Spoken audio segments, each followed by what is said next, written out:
When I gave him the gift I spent nights making by hand, he laughed. He called it worthless, in front of everyone. But now, on his birthday, with all his guests watching, I gave him a cake. One word written in bold red icing made him go silent.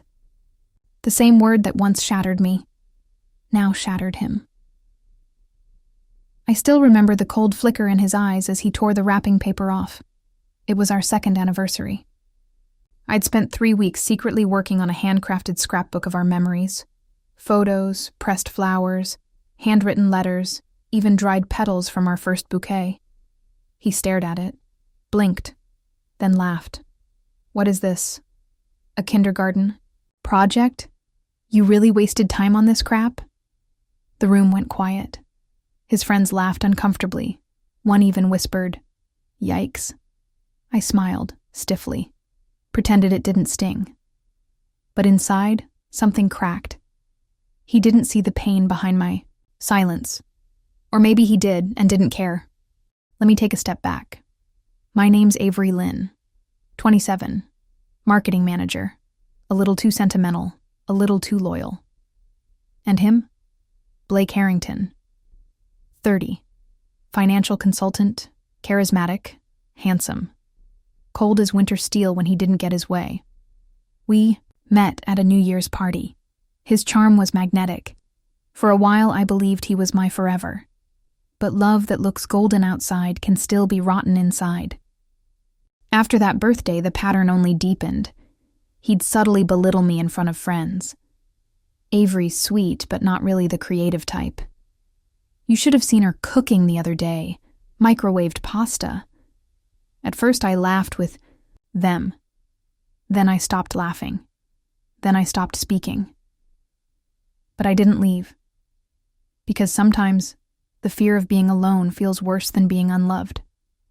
I made excuses. Told myself he was just stressed. Told myself I could fix it. Until something finally snapped. It was my birthday. He forgot, and when I gently reminded him, his response was, "Do you really need a day just to be celebrated? Grow up, Avery." I went to the bathroom, stared at my reflection. My eyes didn't sparkle anymore. That night, I didn't cry. I planned. Not revenge. Clarity. I stopped initiating conversations. Stopped cooking his favorite meals. Stopped rearranging my day to accommodate his. He noticed. "Are you seriously giving me the silent treatment? Over a stupid gift?" I smiled faintly. "No, Blake. Not silent. Just done making noise for someone who only hears himself." I began saving money, quietly.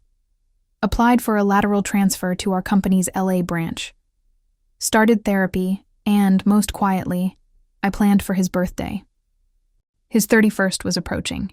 He invited everyone, colleagues, high school friends, even his ex's cousin. He wanted grandeur. I offered to bake his cake. He scoffed. You burn frozen waffles." I smiled. "Then it'll be a surprise." And it was. It wasn't just about baking, it was about symbolism. I baked a 3-tier chocolate cake, layers of molten fudge and sharp espresso, sweetness with bitterness beneath. On the top layer, I piped one single word in elegant red script. Worthless. Thou. Same word he flung at me with such ease. The one that haunted me for months. The house buzzed with people, music, laughter. He was in his element, center of attention. Then I brought out the cake. Gasps, whispers. He frowned, read the word. "What the hell is this, Avery?" Cameras were out, phones filming. I leaned in, smiled. "You once told me my handmade gift was worthless. I thought it was only fair your birthday cake returned the favor." He flushed, then paled. People started murmuring. One of his coworkers chuckled. "Damn, that's cold, and deserved." I calmly set the cake down and left. Didn't even look back. Outside, the night air hit me, crisp, freeing. I walked to my car, Drove straight to the airport, one-way ticket. LA.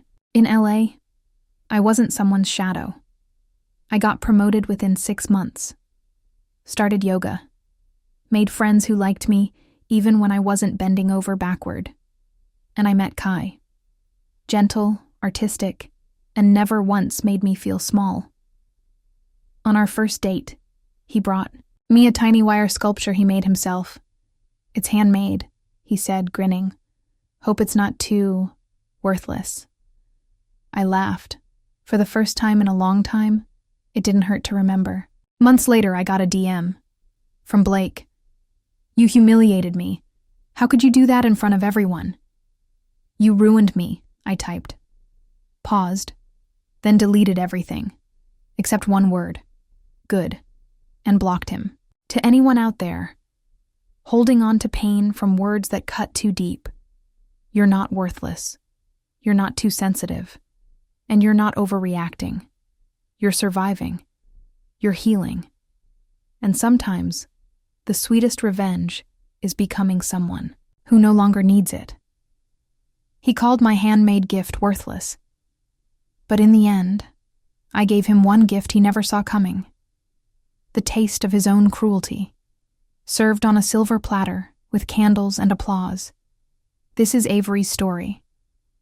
And maybe it's yours too.